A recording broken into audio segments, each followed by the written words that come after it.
우리가 지난 시간에는 지난 학기에는 신론에 관해서 공부를 했습니다. 신론은 사실은 좀 우리 학우들이 좀 어려움이 있었을 겁니다. 왜냐하면 영이신 우리 하나님에 관해서 우리가 배우는 그런 과정에 있기 때문에 다소 우리 이성의 한계점이 있는 그런 우리가 한계를 갖고 있는 이성으로 우리 하나님의 모든 것들을 성경에 기록된 것을 바탕으로 해서 이렇게 학문화된 이 교회 신학을 신론을 공부하는 데 있어서는 다소 좀 어려움이 있었을 것입니다. 그래서 그 성령 하나님의 도우심으로 또 우리가 또 많은 이해와 또 그 깊은 그런 통찰력을 또한 얻게 되었습니다만은 이번 학기는 이제 인재론입니다. 인재론은 우리 인간을 바탕으로 한 것이기 때문에 다소 많은 그런 우리가 이해가 쉽고 또 친밀감이 더 가는 그러한 과목이라고 볼 수가 있겠습니다. 이번 학기 우리가 이제 봄학기 먼저 이 학과를 한번 좀 생각해 보죠. 학과에 관한 설명, 그러니까 description을 우리가 생각해 보는 거죠. 그러니까 objectives가 뭐냐, 그 목표는 뭐고 그 학과에 대한 설명은 뭐냐. 우리가 교재를 보시면 교재가 다 이제 나왔는데 제가 이제 한번 좀 보겠습니다. 인재론입니다. 단순한 인간론이 아니고 인재론입니다. 그러니까 인재론이라고 하는 것에서는 좀 이따 제가 설명을 하도록 하겠습니다. 왜 인간론이 아니고 인재론이냐. 그래서 하나님과의 관계 안에서의 인간론입니다. 그래서 우리가 하나님과의 관계에 있어서의 인간은 죄인이라는 모습으로 관계가 되어 있거든요. 우리 인간을 좀 더 본질적으로 확실하게 우리가 인간을 바라보는 그러한 그 관점, 그것이 바탕이 되었기 때문에 인재론이라고 그렇게 하는 것입니다. 하나님과의 관계에 있어서의 인간, 그리고 하나님과의 관계에 있어서의 인간은 단순한 인간이 아니라 반드시 죄와 관련된 인간, 그러니까 죄인으로서의 인간입니다. 그걸 우리가 이제 이번 학기에 이제 공부를 하게 되는데, 우리가 인간이 어떻게 처음에 시작되었고, 원래는 어떻게 인간이 어떤 상태로 이렇게 시작이 되었는지, 거기에 가장 중요한 핵심적인 것은 무엇인지, 그것을 우리가 형상이라고 해요. 하나님의 형상. 또 이제 하나님께서 우리에게 관계를 갖고 계실 때 언약으로 시작을 하셨어요.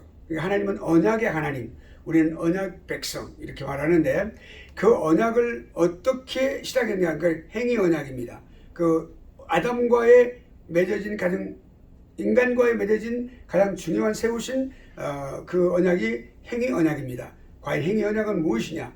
그 다음에 또 은혜 언약으로 이어지는데, 그 이전에 행위 언약 이전에 아버지와 아들과의 또한 그 언약이 있었어요. 그것은 구속 언약이라고 그러는데, 이런 언약들에 관한 그런 대별을 해서 분명한 definition, 분명한 이제 내용, 정의, 그리고 그럼으로써 그 내용을 더 깊이 들어가 보면 인간의 타락된 모습, 원래 인간은 아름다운 모습으로 창조가 되었는데 인간이 타락했어요.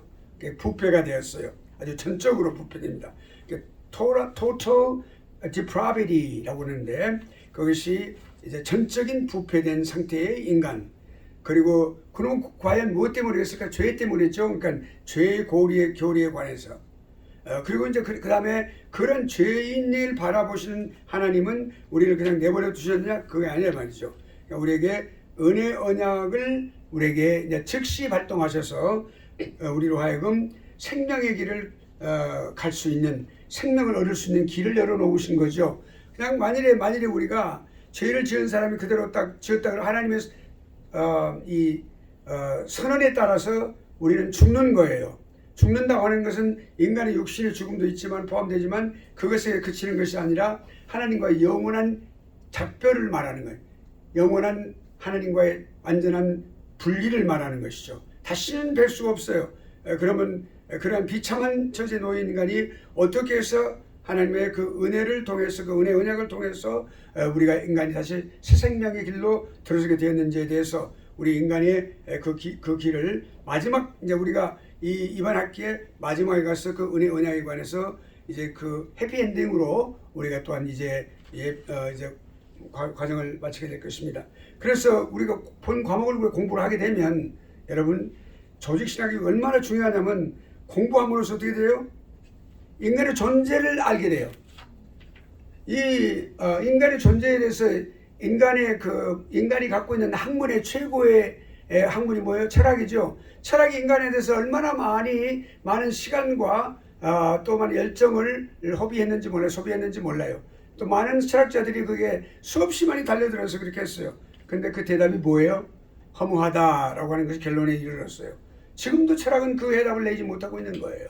그런데 우리 하나님의 말씀은 인간의 존재에 관해서 또 인간의 본질이 뭐냐 거기에 대해서 분명한 성경적인 지식을 우리에게 주고 있습니다. 지식은 그냥 단순히 뭐 컴퓨터에서 데이터 이런 것이 아니고 우리와의 그 살아있는 지식을 우리에게 주신다는 말이죠. 그걸 우리가 얻게 되는 거예요. 이번 학기에 우리 인간에 관해서.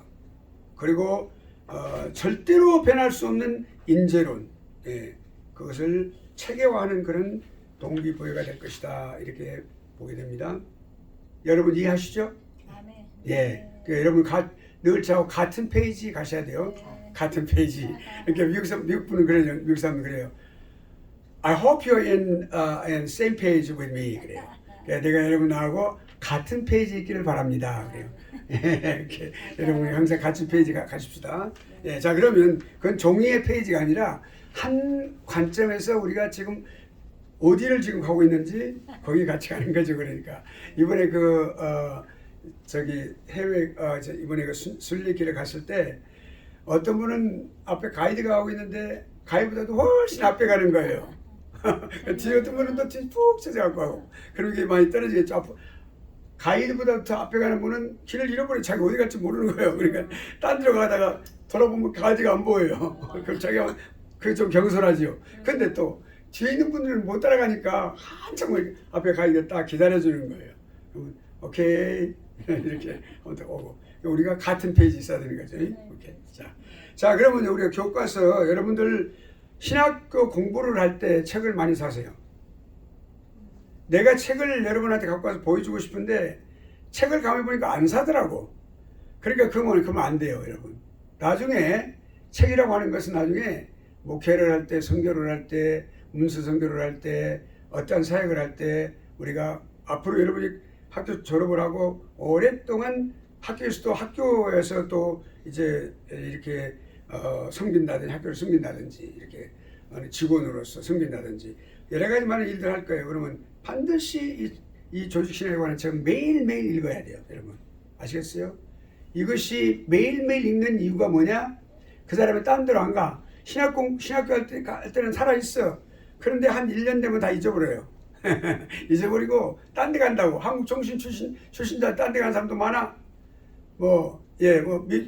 미국에서 그 아주 훌륭한 보수신학 공부하는 사람들도 공부 안 하면 딴 데로 가.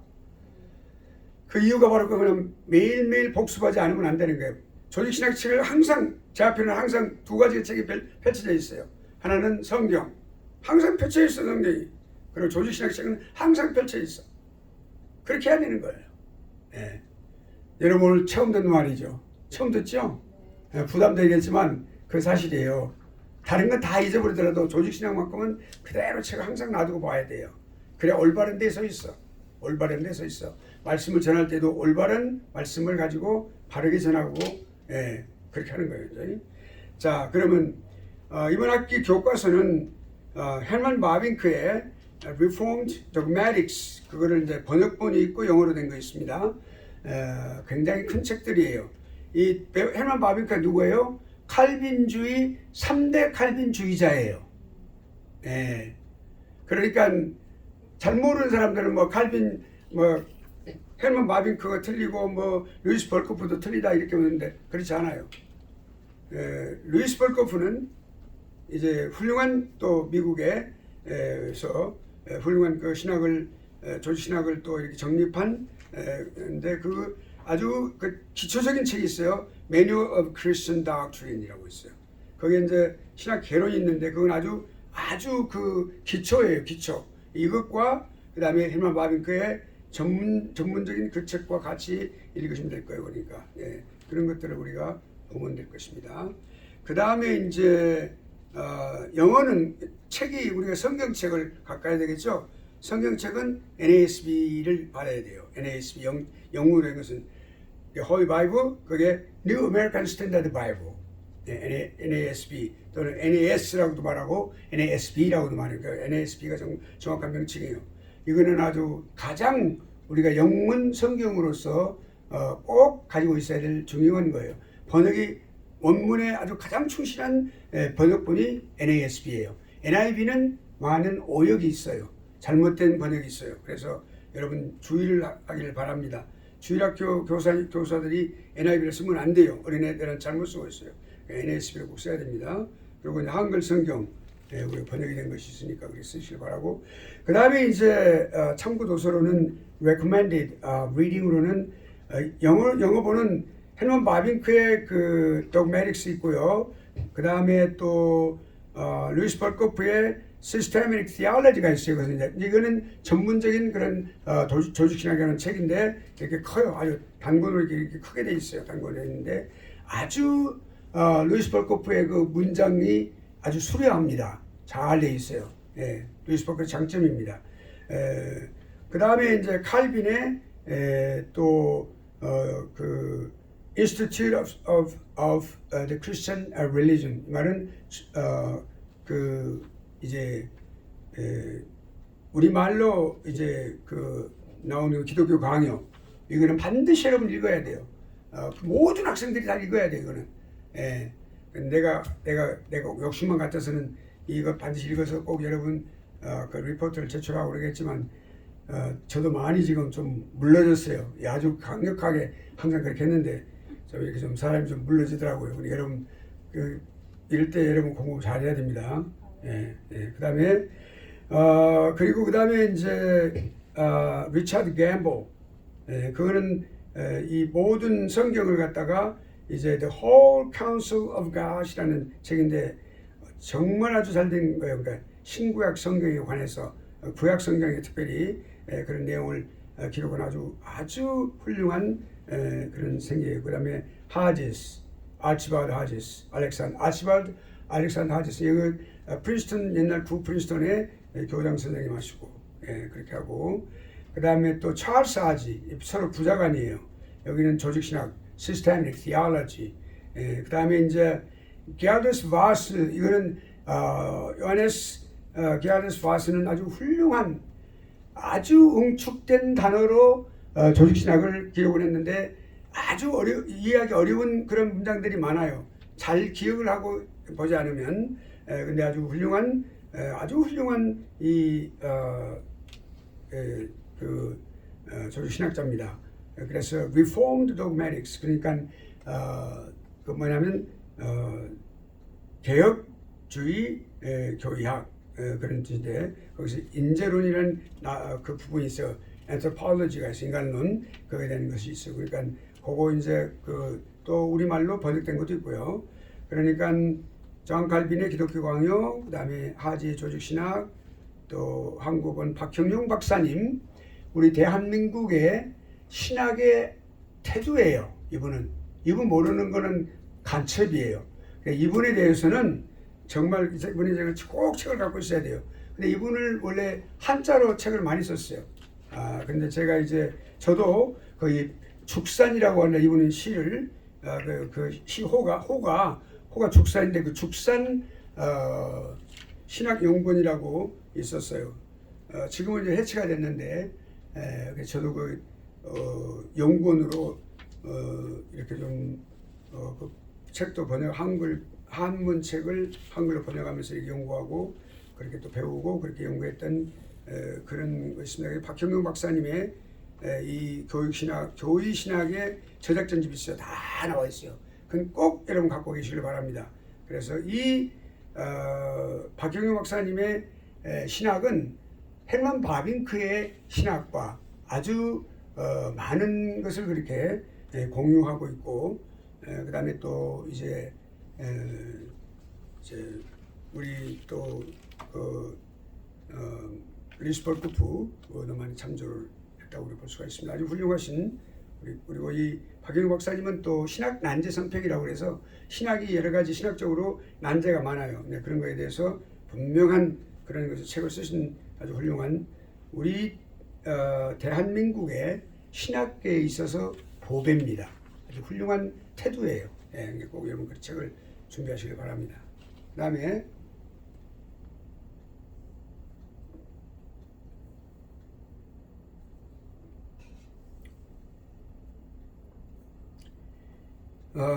우리 학부 과정이 없으시니까 여기 학기말고사는 실시를 안 하겠습니다. 그 다음에 이제 이 5월 말까지 여러분 페이퍼를 제출하시고 하시길 바랍니다. 페이퍼 제출 약속했으면 꼭 제출해야 됩니다. 약속해놓고 약속 어기면 나는 그거 끝까지 볼 거예요. 몇 년을 보고 10년을 보고 20년을 볼 거예요.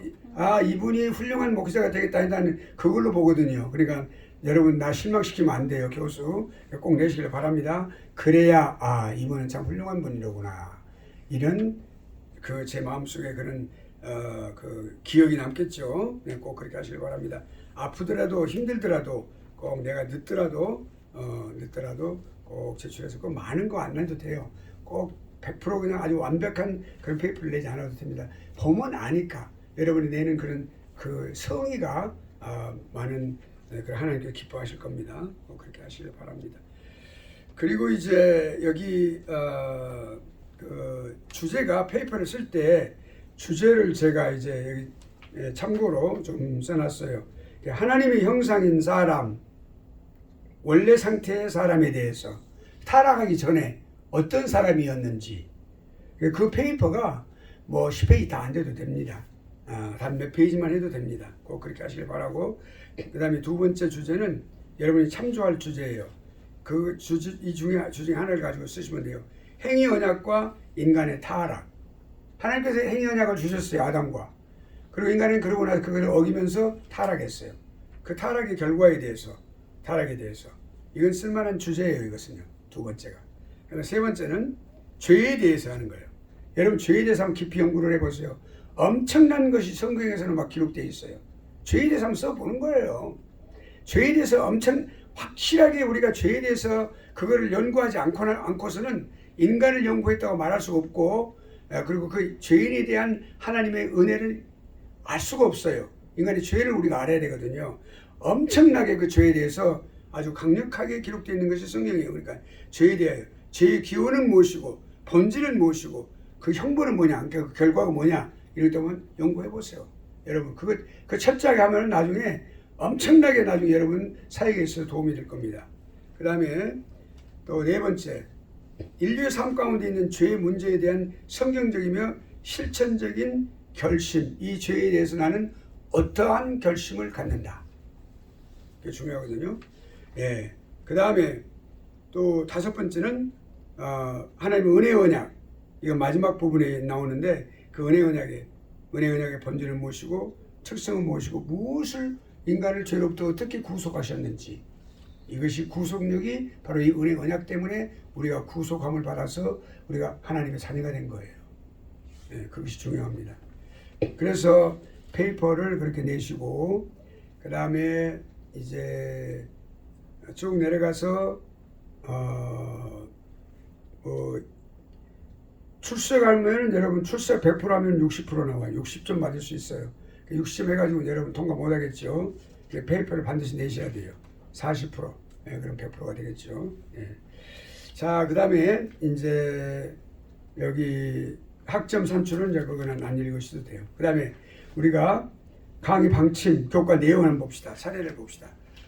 쭉 한 페이지 넘겨서 맨 처음에 1장에서 사람의 창조가 원래 어떤 상태였는지에 대해서, 예, 사람이 어떻게 기원이 시작했는지, 도대체 인간은 어떻게 시작되었냐, 예, 그리고 인간의 핵심적인 부분은 무엇인가, 그리고 그 다음에 세 번째로 여기 중요해요. 사람의 구조가 중요해요. 이분설, 삼분설이 있는데 너무 많은 사람들이 삼분설에 현혹이 되어서 뭐 영, 혼, 육 그래가지고 혼이 뭐 무슨 중요한 역할을 한다. 혼이 영에 붙으면 고상한 그런 걸 생각하게 되고 육에 붙으면 육적인 삶을 산다. 이런 묘한 아주 그 철학적인 플라토 같은 그런 철학자들에 의해서 시작이 된 이 삼분설을 선호해가지고 알지도 못하면서 그렇게 하고 있어요. 그 여러분 영성훈련이라고 받는 사람들이 이 삼분설을 선호하고 있어요.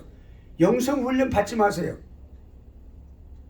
이 아주 인간들이 아주 그리고 영성이라는 단어 자체가 잘못 사용하고 있어요. 성경은 경건이라고 하고 있어요. 근데 영성이라고 말을 하고 있어요. 그것이 마치 무슨 영역과 같이 막 그냥 영성이라는 단어를 막 함부로 쓰고 있는데 그건 하나님의 영적인 성품이라는 단어의 준말이에요. 우리 조직시대에 분명히 나와 있어요. 신론에서 가르쳤죠, 여러분. 영성이라는 단어는. 그 경건이라는 단어를 생각하지 않는데 성경에도 없는 단어를 써가지고 여기 지금 삼분설이라고 하는 거 철학자들이 만들어내놓은 성경에서 나온 말이 아니에요. 근데 그걸 갖다가 세계의 성경을 갖다가 이렇게 거기다가 억지로 집어넣어가지고 그걸 갖다가 무슨 성경에 지원을 받고 있다고 하면서 나중에 정확히 여러분 내가 설명해 드릴게요. 이분설 그것이 정통신학에서 믿고 있는 그리고 가르치고 있는 인간의 구조예요. 영혼과 육체예요. 여러분 하나님께서 창조할 때 그렇게 했어요. 흙으로 사람을 딱 만들어놔서 그 육체예요. 살아있지 않았어요. 거기다 하나님께서 호흡을 불어넣으셔서 그것이 그 영혼이요. 하나님의 자신의 생명을 불어넣어 주신 거예요. 영혼이요 그것이. 그렇게 하면서 영혼과 육체 두 가지로 딱 되어 있어요. 성경은 그렇게 말했는데 이런 엉터리 같은 사람들이 말이지. 지금 이거 유튜브에 다 나갈 거예요. 마귀의 자식들이라고 말해요. 그거를 그렇게 말하는 하나님 말씀을 잘못하는 사람들. 많은 사람들은 막 전부 잘못된 길로 가. 그래갖고 뭐 3분설 말해가지고 영혼을 나중에 자세히 말씀드리게요. 제가 그런 거 생각하면 막 분노가 올라와서 거룩한 분노가 올라와서 그러니까 그래서 그 사람의 구조에 대해서 우리가 명확하게 우리 유비에 다니는 학생들은 명확하게 이 분설을 분명히 알고 인간의 구조에 대해서 알고 졸업하시길 바랍니다. 오늘 이번 학기에 잘 배울 거예요. 그래서 육체와 영혼의 관계성은 뭐냐? 영혼은 어떻게 기원이 뭐고 어떤 본질이 뭐냐? 그래 공부할 거예요. 그 다음에 이제 언약에 관해서 사람과 행위 언약 그리고 그 다음에 그 행위 언약이 있었는데 인간이 타락했죠. 죄가 뭐냐? 이게 가장 핵심적인 것이 죄예요. 죄, 본질, 기원이 뭐고 본질이 뭐고 그 영향이 뭐고 그리고 인간의 삶과 죄는 어떤 관계가 있는지 죄에 대한 형벌 이 인재론에 있어서 많은 페이지를 할애가 된 것이 죄에 대한 문제예요. 이거 죄 문제를 분명하게 우리가 알고 넘어가면 너무너무 시원해요. 인간에 대해서 잘 알고 그래서 설교를 할 수가 있어. 그리고 또 잘 가르칠 수 있어요. 그 형벌이라고 하는 문제에 대해서. 자 그러면 인간이 죄를 짓고 이렇게 부패하고 이렇게 형벌을 받는 것으로 끝나느냐? 아니에요. 하나님은 그렇게 하죠. 성경에 와서 이 조직신학은 반드시 성경에서 나오는 거죠. 그래서 제3장에 하나님과 언약에 관한 은혜 언약. 인간에게 소망이 이 은혜 언약을 통해서 이렇게 비춰지게 된 것이죠. 그 은혜 언약 앞에 구속 언약이 있어서 아까 설명했죠. 그 다음에 이 은혜 언약. 이 은혜 언약으로 이제 우리 인재로는 희망을 가지고 이제 이번 학기를 마치게 될 것입니다. 소망을 가지고 무엇으로 소망을 가지요? 예수 그리스도에 대한 소망이죠. 그러니까 다음 학기에 그러니까 무엇이 돼요? 기독론이 시작되는 거예요. 그러니까 인재론을 분명히 알아야 돼. 인간에 대한 이 죄인에 대한 분명한 것을 알아야만 다음에 우리 구원에 관한 예수님에 관해서 알고 그 다음에 또 구원에 관해서 알고 그리고 나 교회 그 구원받은 사람들이 이루는 그런 공동체 교회에 관해서 알고 그리고 인간의 마지막 종말에 관해서 알게 되는 거예요. 이 소식에 다 이렇게 다 그렇게 돼 있어요. 오케이 여러분 체계를 세우시길 바라겠습니다. 아멘 소리가 조금 적은 것은 이유 제가 알아요. 그냥 숫자가 오늘 적으니까 아멘. 아주 많았었는데 조금 적으니까 오늘은 이렇게 더 많아질 거예요. 자 그럼 이제 넘어갑니다. 시작할게요. 좀 마시고.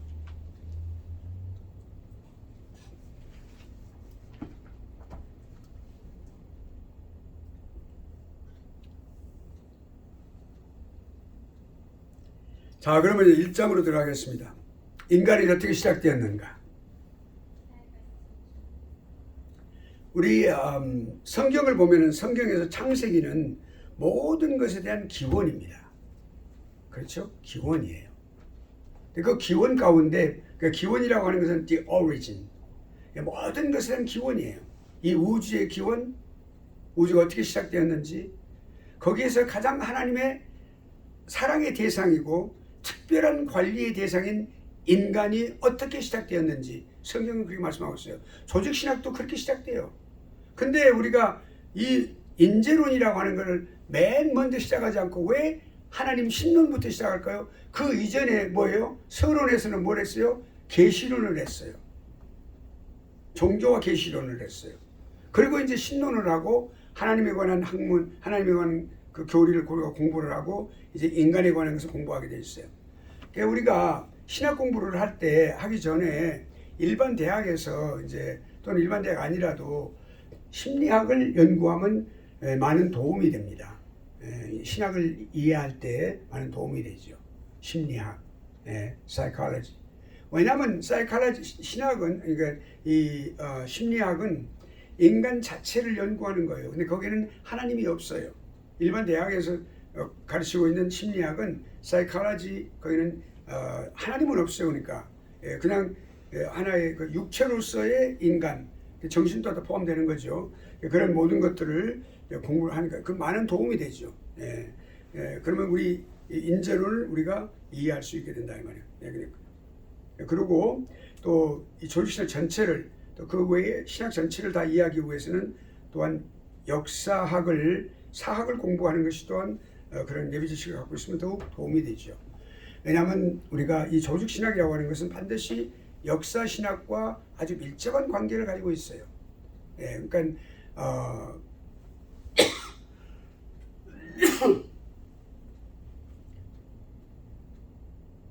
역사적으로 어떻게 교리가 발전되어 왔는지에 대해서 우리가 이해하면 훨씬 더 오늘에 있어서의 조직신학, 이 교회신학에 대해서 우리가 더 깊이 이해할 수 있기 때문에 그렇습니다. 자, 그럼 사람의 기원, 모든 것은 기원으로부터 우리가 연구를 시작하는 거죠. 관찰을 시작하고 우리가 공부를 시작하는 거예요. 그러니까 우리가 일반적인 secular education, 일반적인 그런 세속적인 교육 과정에 있어서는 인간론, anthropology라고 그러죠. anthropology. 그냥 다른 거 붙지 않아요. 그러니까 general anthropology라고 말해요. 일반적인 인간론 이렇게 말을 하고 있죠. 예. 근데 그게는 이제 달라요. 우리 인재론이라고 하는 것은 인간을 다루고 있지만 달라요. 어떤 의미에서 다르냐? 이게 일반적인 그 secular general anthropology는 그러니까 또는 이제 인류학이라고 말할 때 뭐 science of 이제 mankind, human being, 이게 mankind라고, the science of mankind, 이게 인간을 사람을 갖다 연구 대상으로 삼는 거죠.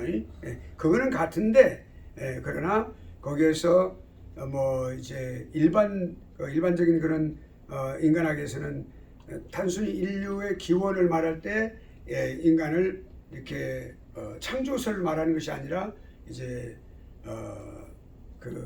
이제 다윈의 그런 이론들을 적용을 해가지고 어떻게 그렇게 발전되어 왔는지, 어떻게 인간이 발달되었는지, 저급한 것에서 어떻게 발달했는지 그걸 시작을 하는 거죠. 그 역사도 그렇고 그런 어떤 역사, 그리고 모든 종족들에 관해서 세계에 분포된 여러 가지 많은 그 종족들에 대해서 어떻게 지금 살고 있는지, 그들이 어떻게 시작되었는지, 그 여러 가지 많은 그 발견된 유골들을 통해서 스켈레트를 통해서 그런 그 해골들을 유골들을 발견함으로써 그걸 연구하고 그렇게 해서 그거를 이제 역사적인 관점에서 공부를 하고, 그리고 또 그 마음을 갖다가 이렇게 심리적으로 또 이렇게 하고, 또 어떻게 인종은 어떻게 나누는지에 대해서 공부를 하고, 또 가지고 있는 언어, 인간만이 언어를 가지고 있죠. 동물들은 언어를 갖고 있지 않아요. 그러니까 어떻게 특수하게 우리 인간에게 주어진 그 언어를 어떻게 가지고 있는 그 언어 분포에 관해서, 또 여러 가지 많은 종류에 관해서, 그리고 특질에 관해서, 그리고 문화들. 그러니까 문화는 두 가지로 나누죠. 동양 문화, 그리고 서양 문화. 이렇게 우리가 이제 문화사를 또 역사적으로 문화사를 또한 동양 문화사 또는 서양 문화사 이렇게 바꿔서 공부하는 것이 이제 일반적이죠. 그런데 이제 우리가 교회 신학에서 이 조직 신학에서 이런 말씀하고 있는 지금 오늘 우리가 지금 들어가고 있는 이 인재론이라고 하는 거. 인재론은 반드시 단순히 독립적으로 인간이 존재하고 있는, 그러니까 독립적으로 존재하고 있는 그 인간만을 연구하는 것이 아니라 반드시 그 인간을 하나님과의 관계 속에서 연구하고 있어요. 하나님과의 관계 속에서. 그러니까 the doctrine of man 그랬을 때 반드시 하나님과 사람과의 관계 속에서 다룬다는 거죠. 왜냐하면 왜 인재론이라고 그렇게 이름을 붙이냐면, 그러니까 하나님과의 관계를 딱 볼 때 반드시 무죄하신 하나님 앞에 서 있는 인간의 모습은 죄인의 모습으로 서 있다고 말이죠. 그런 것을 우리가 특징을 갖고 있어요, 인간이. 그러니까 좀 더 구체적이죠. 인간을 그렇게 연구할 때 우리가 이렇게 좀 더 구체적으로 공부를 할 수가 있죠. 그러니까 하나님 말씀, 하나님께서 계시하신 이 말씀 안에 비춰진, 말씀에 기록되어진 말씀으로 어떻게 우리 인간이 그게 비춰졌는가, 어떤 형태로 드러나 있는가, 그런 그 인간을 연구 대상으로 삼는 거예요. 그러니까 좀 더 깊이 있게 인간의 본질적으로 인간을 다룬다고 볼 수가 있어요. 세큘러 General Anthropology에서는 인간을 그런 본질적으로 깊이 있게 다룰 수가 없죠. 모든 인류를 그냥 피상적으로 있는 그 상태 그대로 이렇게 많이 다루기는 합니다만, 실제로 어떻게 인간이 기원이 되었고 그 인간이 어떤 상태로 변화되었는지에 대해서 전혀 알 길이 없어요. 그냥 단순히 진화론적인 관점에서 그거를 그러니까 물질적인 관점에서 보는 거죠. 플래시, 인간의 육체의 어떤 변화, 정신적인 변화, 인간의 어떤 그런 관점에서만 보기 때문에 본질적인 그런 영적인 면에서 전혀 다룰 수가 없는 거죠. 자, 그러면 우리가 이 인재론에 대해서 가장 중요한 건 뭐냐면, 우리 자신에 대해서 우리가 이해할 수 있다. 우리 자신에 대해서 이해하는 것이 중요하다. 그것을 이 인재론에서 우리가 얻을 수가 있는 거죠. 우리 사람은 사실 그래요. 이런 말이 있죠. 열길 물속은 알아도 한길 사람 속은 모른다. 그렇죠. 갈수록 아내의 마음을 알 길이 없다. 결혼한 사람들이 잘 아는 것 같은데 갈수록 아내의 마음을 이해할 수 없다 그래요, 남편들이. 그렇죠? 참 이해할 수 없는 것 같아. 아내들, 특히 아내들은 변화무쌍한 아내들의 마음. 아내만 그러겠어요? 아내가 그냥 막 변화무쌍해. 그냥 조변 석계라고 그래, 여자분들이. 남편들은 그냥 이상하거든요. 어떻게 이렇게 변화된 거야? 그러다가 또 이렇게 막 변화되니까. 남자들은 I don't understand 그래 말이에요. 도대체 이해할 수 없어. 그러니까 제일 이해할 수 없는 것이 아내다. 이렇게 말하기도 하고 그러는데, 아무튼 사람의 마음을 이해할 수 없다? 왜 그래요? 본질적으로 연구하지 못했기 때문에 그런 거예요.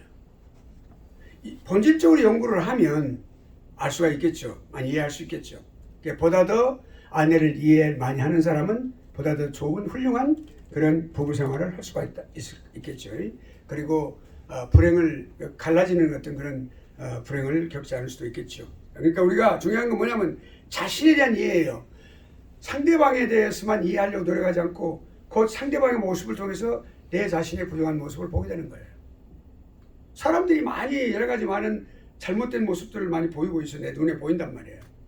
근데 상대방에 있는 아주 티가 보인단 말이에요, 내 눈에. 근데 내가 갖고 있는 들보가 있는데 그거를 그 상대방의 그 작은 그 티를 통해서 내가 갖고 있는 들보를 알 수가 있는 거예요. 그것이 나의 모습이거든요. 나의 모습. 그러면 우리가 이 조직신학적인, 교육신학적인 관점에서 볼 때 자신에 대한 바른 이해를 할 수가 있다. 인재론을 통해서 보면. 그것이 반드시 상대방을 관점을 두고 보는 게 아니라 내 자신을 얘기할 수 있다. 예. 진솔한 인간이 되는 거죠. 이 인간을 올바르게 이해하게 되면 바로 그것이 곧 나라는 걸 내가 알고 있기 때문에 내가 진솔한 인간이 되는 거예요. 거짓이 없어져. 예. 무슨 내가 숨길 거 외투 많이 입고 다니고 그럴 필요 다 벗어 던지는 거예요. 그냥 하고 가볍게 살아가는 거예요. 있는 모습 그대로 살아가는 모습이 되는 거예요. 그러니까 홀가분하게 살아가는 거죠. 와, 외투 입으면 얼마나 힘들겠어요. 감추고 또 감추고. 여기 계시는 분들은 화장을 많이 안 하셨어요. 내가 보니까. 근데 화장을 엄청나게 많이 하면요. 그 화장을 다 벗겨놓으면 남편들이 놀린다 그러잖아요. 너무 놀린다 그러잖아요. 왜냐하면 다른 모습이기 때문에. 미안해요. 여자분들 앉혀놓고. 자, 그러면 자, 그러니까 사실입니다. 사실이죠? 네. 사실을 말하는 거지. 권장을 해줍니다. 네, 그래요. 자, 그러면 그러니까 우리가 자, 그렇다면 자신에 대한 지식이어야 이제 그러면 한번 봅시다. 어떤 지식이어야 될까요? 인재론에 있어서 자신을 아는 이해하는 지식. 첫째, 사람은 창조되었다라는 거예요. 거기서 시작해야 돼요. 대전제가 바로 그거예요. 인간은 아메바라는 단세포에서부터 시작된 것이 아니고 그거 생각을 해봐요. 존귀한 인간이 어떻게 단세포라는 그 아메바로부터 시작된 인간을 갖다가 그렇게 아주 그 격화시켜도 유분수지 말이에요. 자기 자신들의 모습을. 그리고 지금은 아주 만물의 영장이라고 말을 하고 만물의 영장이라는 말을 하고 아메바로부터 시작이라는 말을 하고 이건 맞지가 않는 거예요. 이 엉터리 같은 사람들이 있어요. 예수 믿는 사람들 가운데 있어. 그 유신 진화론자들이에요. 나중에 이야기할 거예요. 참 심각한 사람들이 있어요. 유신 진화론자들이 있어. 믿는 사람들 가운데. 그런 것이 그래서는 안 되겠죠. 그러니까 맨 처음에 인간은 창조되었다라고 하는 이 대전제가 있어야 된단 말이에요. 동의가 있어야 돼. 그것이. 내가 동의가 있어야 돼. 그로부터 시작해야 돼. 그래 올바른 신학이 인대론이 시작되는 거예요. 그러니까 그 창조가 되었을 때 어떻게 해요? 사람의 상태가 어떤 상태였는지. 그러니까 여러분 설교할 때도 이거 적용이 되는 거예요. 인간은 아주 정말 존귀한 존재로 창조가 됐어요. 그 인간을 하나님께서 그 창세기에 보면은 인간을 만드실 때, 사람을 만드실 때 그 흙으로 dust of the earth 이 땅에 그 흙으로 만드셨는데 그 흙이 원어에 직접 들어가 보면 정말로 최고의 최상품의 가장 좋은 아주 고운 가루 아주 좋은 가루 최고의 좋은 가루로 만드셨어요. 재료 자체가 그렇게 좋단 말이에요. 우리 육체 자체가 좋은 거예요. 그러니까 그것이 지나오면서 무슨 영지주의자라든지 이혼론자들 말이죠. 특별히 플라톤이 아주 죄인이에요. 범인이에요. 플라톤이라고 말하지만 이 플라토가 이혼론을 만들어놨어. 그 영향을 받아가지고 영혼과 육체를 이원화시켜가지고 영혼은 아주 좋고 고귀하고 훌륭하고 형이상학적인 것을 추구하는 존재고 그리고 여기 육체는 아주 저급하고 추하고 야한 것이다. 그러니까 이거는 영혼은 아주 훌륭한 일을 추구해야 되지만 그렇게 하지만 육체는 죄를 지을 수도 있다. 죄를 지어도 괜찮다. 아주 그러니까 그거를 갖다가 예수 그리스도를 믿는 잘못된 사람들이 수도사적인 그런 어떤 생각을 갖고 있는 사람들이 막 경건이라고 해서 부부가 살아갈 때 부부는 육체와 영혼이 하나가 되는 거거든요. 근데 영혼만 하나 되고 플라토닉이라고 그래가지고 그래 육체가 하나님께 주신 모든 아름다운 일들을 다 배제시키고 그건 야하니까 하지 마라 이렇게 하고 있는 잘못된 걸 살아가고 있단 말이에요. 특히 영성훈련이라고 하는 사람들. 내가 오늘 영성훈련 지금 계속 두들겨 패는데 말이죠. 당연해요. 그거는 잘못됐으니까. 그러니까 우리가 이렇게 사람의 상태가 아름다웠단 말이에요. 영육 간에 영혼과 육체가 정말 아름다운 존재였어요. 두 번째는 그 다음에 타락후를 봐야 돼요. 타락후는 어땠어요? 어떻게 되었는가? 이 지식을 갖는 것이 필요해요. 지금은 자세하게 설명 안 해요. 그게 필요하단 말이에요. 그다음에 우리 생각할 것은 그러면 그 타락했을 때 우리 본성이 부패가 되어버렸어. 영혼도 다 부패가 되어버렸어. 막 오염돼 버리고 다 부패가 되어버렸어. 결국엔 성경에 보면 영혼이 죽었다 그랬어. 죽은 영혼을 살려내신 거니까 영혼이 죽어버린 상태예요. 사람은 살았지만 어떻게 변화되어 버렸는지. 그러니까 화를 입은 그러니까 이런 영혼이라고 양심이라고 말을 하고 있는 거죠. 인간이 창조를 이해해도 그러니까 그 인식을 해야 된다면 그걸 인식하는 것이 중요하다. 이걸 우리가 그러니까 창조시 하나님의 인간의 상태, 타락 후의 인간의 상태 이 두 가지 우리가 공부를 하는 거예요. 어떻게 변화됐는지. 자, 그러면 이제 이런 창조론을 우리가 아까 대전제로 삼고 시작해야 된다 그랬죠. 창조되었다. 아주 고귀하게 창조되었다. 예, 하나님께서 존귀하게. 저희가 여기 지금 2시 40분까지 하고 쉴까요? 10분 쉴까요? 아, 오늘 2시간 안 해요. 아니, 그럼 어떻게 됩니까? 그분이 오셔요. 지난번에 다른 과목 해갖고. 다른 방법 하겠어요? 네. 그럼 우리가 40분에 끝내면 되겠네? 예. 아, 다른 분 누가 와요? 아니, 조성 교수님. 조 교수님이 오시는군요? 예. 아, 오케이, 알았습니다. 아, 나는 그분 두 과목 다 하신, 두 강좌 다 하신 줄 한번 알고. 하시려면은 네. 10시에 오시면 10시 반에. 제가? 예, 오전 10시 반에 하시면 1시간 더 할 수 있어요. 아, 그럼 다음 주 그렇게 하죠. 예. 예. 그냥 그렇게 해서 메이크업 해가지고, 예. 자세한 것도 끝나고 나서 이거 지금 녹음하고 있으니까. 그렇게 하겠습니다. 자, 그러면 우리가 창조를 전제로 해야 된다고 그랬죠? 창조. 예. 근데 그 창조를 전제해야 되는데, 이 창조론을 반대하는 사람들이 있어요. 항상 우리는 이렇게 늘 이렇게 반대했던 그런 이론들에 대해서 우리가 연구를 해야 돼요. 거기에 대해서 대비를 해야 되니까.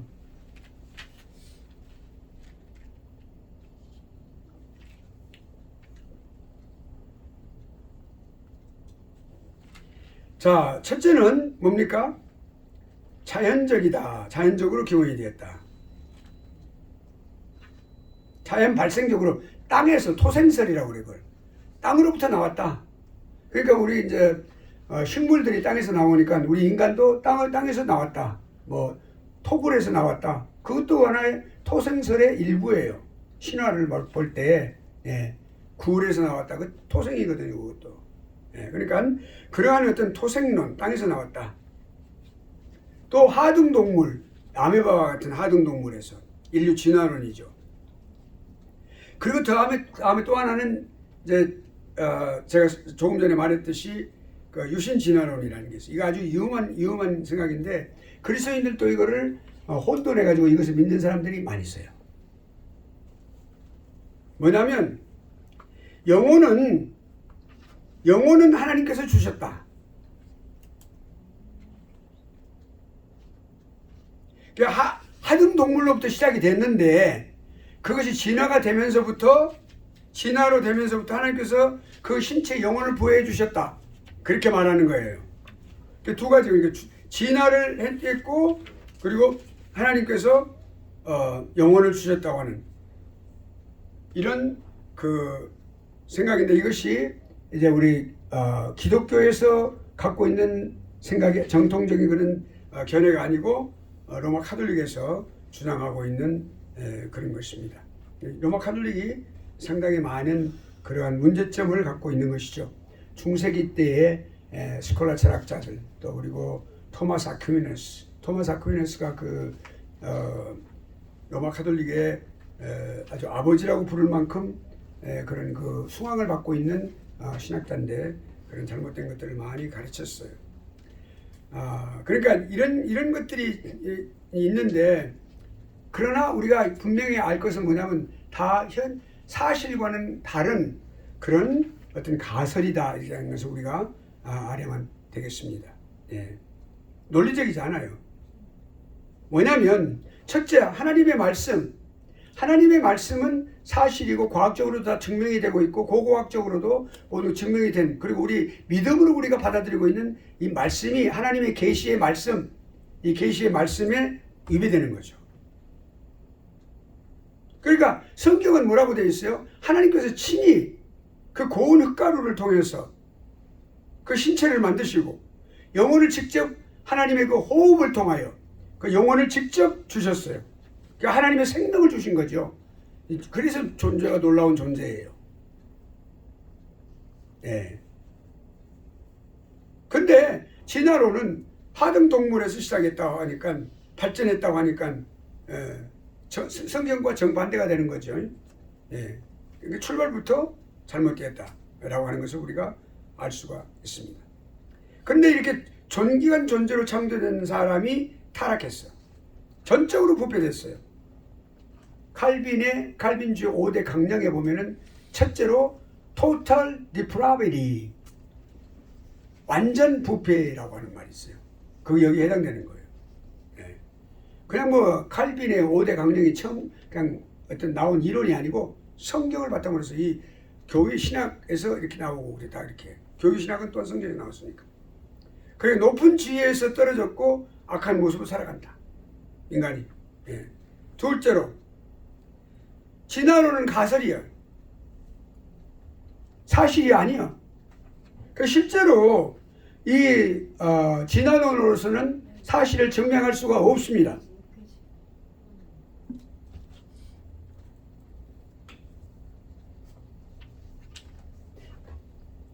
그러니까 다윗의 종의 기원으로는 사실을 증명할 수가 없어요. 지금 그 다윈을 쫓던 모든 진화론자들이 많이 떠나갔어요. 다윈으로부터.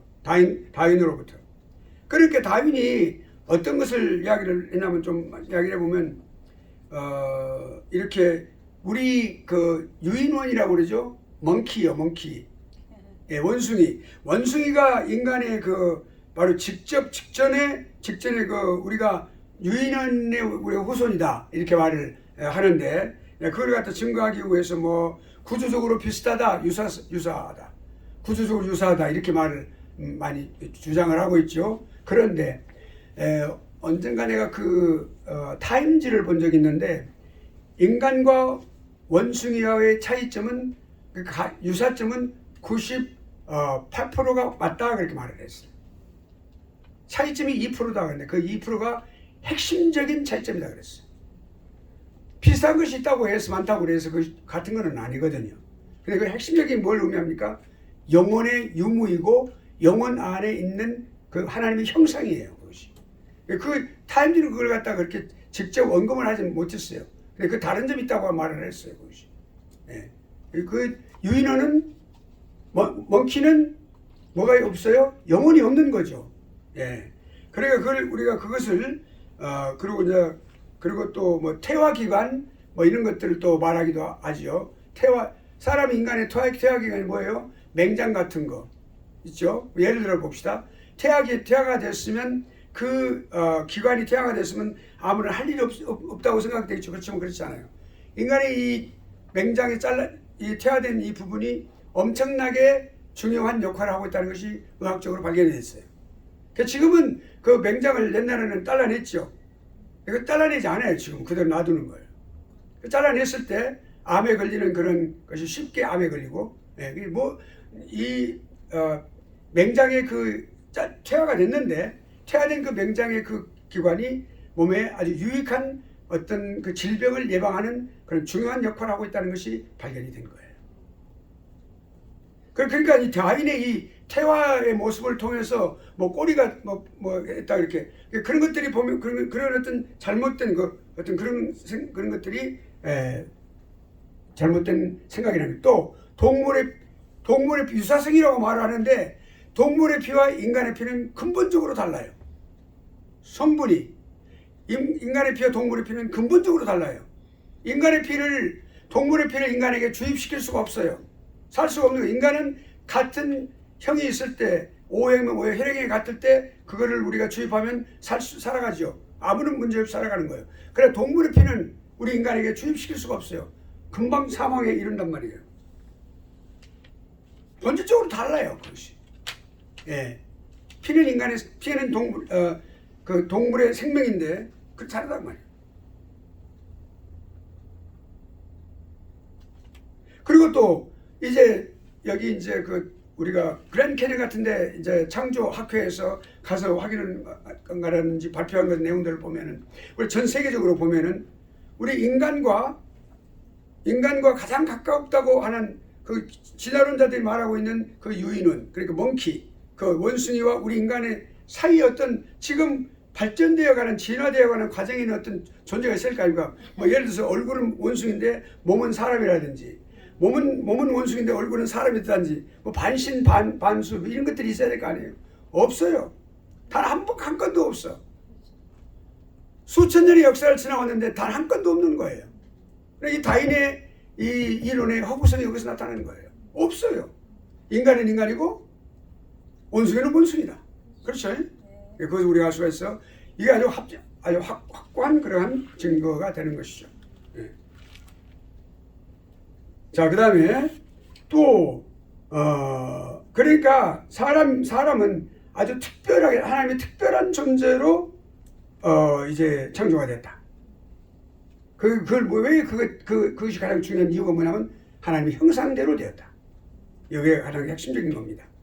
인간과 동물이 다른 점이 뭐예요? 그 비록 1%다 하더라도 2%다 하더라도 그것이 다른 것이 뭐예요? 인간의 영혼인데 그 영혼에 중요한 것이 영혼이 있고 하나님 형상대로 되어진 그 영혼 때문이다 말이죠. 예. 그 다른 동물들에는 없어요. 예. 자, 그러니까 브레인은 있어. 브레인 뇌는 있죠. 뇌는 있지만 그 그 육체에 해당되는 거예요. 그러니까 그걸 하나님께서 그렇게 해서 만들어 가지고 그렇게 아름다운 장소에 두시고, 그리고 최초 가정제도를 만드시고, 예. 가정제도라는 것은 아주 그 섬세한 그런 거죠.